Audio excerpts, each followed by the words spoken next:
10 సంవత్సరాలు అయిందే మనకు రాష్ట్రం ఏర్పడి, ప్రత్యేక హోదా మరి ఎందుకు రాలేదు?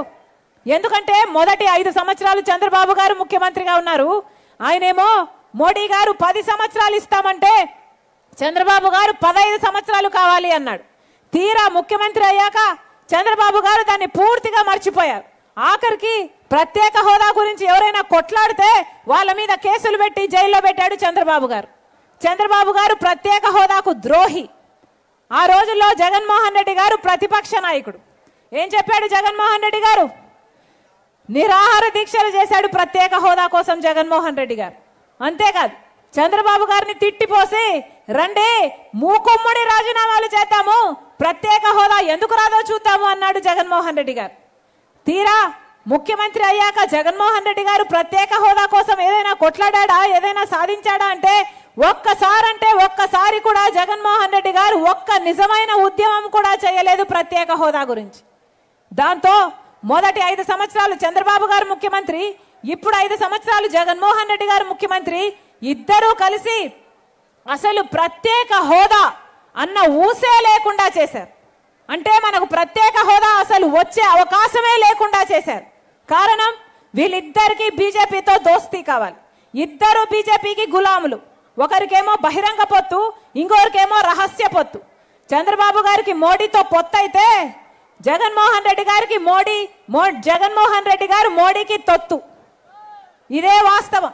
ఈరోజు ఏది అవసరమో మన రాష్ట్రానికి ఎంత అవసరమో తెలిసి కూడా ప్రత్యేక హోదాను తాకట్టు పెట్టారు. ఒక ప్రత్యేక హోదానే తాకట్టు పెట్టారా? పోలవరం ప్రాజెక్ట్, పెద్ద ప్రాజెక్టులు ఏది పూర్తి చేసుకోలేదు. కనీసం ఒక రాజధాని, ఇది మా రాజధాని అని చెప్పుకునేటట్టు ఒక్క రాజధాని అయినా మన రాష్ట్రానికి ఉందా? పక్కన బెంగళూరు ఉంది, హైదరాబాద్ ఉంది, చెన్నై ఉంది, అన్నీ ఉన్నాయి. కానీ మనకు మాత్రం కనీసం ఇది మా రాజధాని అని చెప్పుకునేటట్టు కనీసం ఒక రాజధాని కూడా లేదు అంటే ఇది అవమానంగా లేదా? చంద్రబాబు గారేమో అమరావతి రాజధాని అన్నాడు. 3D సినిమాలు చూపించారు, సింగపూర్ లాగా తయారు చేస్తానన్నాడు. జగన్మోహన్ రెడ్డి గారేమో మనకు 1 సరిపోదు 3 కావాలి అన్నాడు. 3 పోని 1 కట్టారా అంటే ఏ ఒక్కటి కట్టలేదు. తీరా చూస్తే ఏం మిగిలింది అంటే గుండు 0. ఏం మిగిలింది 10 సంవత్సరాలకు? ఏదీ లేదు, అంతా శూన్యం. కనీసం మన బిడ్డలకు ఉద్యోగాలు వస్తున్నాయా అంటే ఈరోజు ఉద్యోగాలు వచ్చే పరిస్థితి లేదు. ఎందుకంటే 10 సంవత్సరాలు మన రాష్ట్రం ఏర్పడితే 10 సంవత్సరాలలో కనీసం పట్టుమని 10 కొత్త పరిశ్రమలు కూడా రాలేదు. దాంతో మన బిడ్డలకు ఉద్యోగాలు రాలేదు. దాంతో మన బిడ్డలు 10,000 12,000 రూపాయలకు చిన్న ఉద్యోగాలు చేసుకుంటున్నారు, లేకపోతే పక్క రాష్ట్రాలకు వలసపోతున్నారు. ఆఖరికి ఇదే కొనసాగితే ఏమైతుంది? మన రాష్ట్రంలో అసలు యువతే లేని రాష్ట్రంగా తయారైతుంది ఆంధ్ర రాష్ట్రం. ఇదేనా మనకు కావాల్సింది? జగన్మోహన్ రెడ్డి గారు సమాధానం చెప్పాలి. రాజశేఖర రెడ్డి గారి ఆశయాలను నిలబెట్టుతున్నామని చెప్తున్న జగన్మోహన్ రెడ్డి గారు సమాధానం చెప్పాలి. రైతులకి రాజశేఖర రెడ్డి గారు ఉన్నప్పుడు వ్యవసాయం పండుగ. ఇప్పుడు ఎలా ఉంది? వ్యవసాయం దండగలా తయారు చేశాడు జగన్మోహన్ రెడ్డి గారు. రాజశేఖర రెడ్డి గారు ఉన్నప్పుడు రుణమాఫీ చేశాడు. రాజశేఖర రెడ్డి గారు ఉన్నప్పుడు పంట నష్టపోతే పంట నష్టపరిహారం ఉండే, సబ్సిడీలు ఉండే, అద్భుతంగా చూసుకున్నాడు రాజశేఖర రెడ్డి గారు. ఇప్పుడు ఏదైనా ఒకటి ఉందా?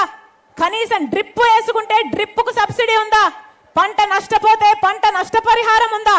ఏం చెప్పాడు జగన్మోహన్ రెడ్డి గారు? 3,000 కోట్లతో ఒక ధర స్థిరీకరణ నిధి ఏర్పాటు చేస్తాను అన్నాడు. ఇలాగే నేనే మైకు పట్టుకొని జగన్మోహన్ రెడ్డి గారికి ఓటేయండి అని నేను బాయ్ బాబు అని ఒక క్యాంపెయిన్ నడిపితే ఆ క్యాంపెయిన్ లో ఇలాగే నేను మైకు పట్టుకొని చెప్పాను, జగన్మోహన్ రెడ్డి గారు ముఖ్యమంత్రి చేయండి, ప్రత్యేక హోదా వస్తుంది, వ్యవసాయం పండగ అవుతుంది, 3,000 కోట్లతో ఒక ధర స్థిరీకరణ నిధి ఏర్పాటు చేస్తారు, ఏ ఒక్క రైతు తన పంట నష్టానికి అమ్ముకునే అవసరమే ఉండదు అని నేను ప్రచారం చేశాను. ఇంకో 4,000 కోట్లతో పంట నష్టపోతే ప్రతి సంవత్సరము పంట నష్టపరిహారం కింద ఒక నిధి ఏర్పాటు చేస్తారు అన్నారు. కనీసం ఒక్కసారైనా పంట నష్టపరిహారం ఇచ్చారా జగన్మోహన్ రెడ్డి గారు? కనీసం డ్రిప్ వేసుకోవడానికి కూడా దిక్కు లేదు. కనీసం ఇప్పుడు రైతులను ఆదుకోకపోతే, మద్దతు ధర లేకపోతే ఎంతమంది రైతులు ఆత్మహత్యలు చేసుకుంటున్నారు. ఈ రోజు మన రాష్ట్రంలో రైతుకి అసలు అప్పు లేని రైతు ఉన్నాడా? అప్పు లేని రైతు ఉన్నాడా అన్నా? ఇదేనా రాజశేఖర రెడ్డి గారి ఆశయాలను నిలబెట్టడం అంటే? రాజశేఖర రెడ్డి గారి ఆశయాలను నిలబెట్టడం అంటే యువతకు పెద్దపీట వేయడం. ఏం చెప్పాడు రాజశేఖర రెడ్డి గారు? మీరు డాక్టర్ అవుతారా, మీరు ఇంజనీర్ అవుతారా, మీరు MBA చేస్తారా, మీరు MCA చేస్తారా, మీరు ఏది కావాలంటే అది చదువుకోండి, ప్రభుత్వమే ఉచితంగా చదివిస్తుంది అని రాజశేఖర్ రెడ్డి గారు ఫీజు రీయింబర్స్మెంట్ పెట్టలేదా? ఇప్పుడు ఉందా ఫీజు రీయింబర్స్మెంట్? కన తల్లిదండ్రులే కూలీ నాలి చేసుకుని చదివించుకోవాలి, లేకపోతే అప్పు సొప్పు చేసుకుని చదివించుకోవాలి. పోనీ చదివించుకున్నాక ఉద్యోగాలు వస్తున్నాయంటే అది లేదు. ఎక్కడున్నాయి ఉద్యోగాలు? జగన్మోహన్ రెడ్డి గారు ముఖ్యమంత్రి కాకముందు 2,30,000 ఉద్యోగాలు ఖాళీగా ఉన్నాయన్నాడు జగన్మోహన్ రెడ్డి గారు. ఆ 2,30,000 ఉద్యోగాలను నేను అధికారంలోకి వచ్చిన వెంటనే భర్తీ చేస్తానన్నారే, మరి ఇప్పటికి 5 సంవత్సరాలు అయింది, ఎందుకు భర్తీ చేయలేదు?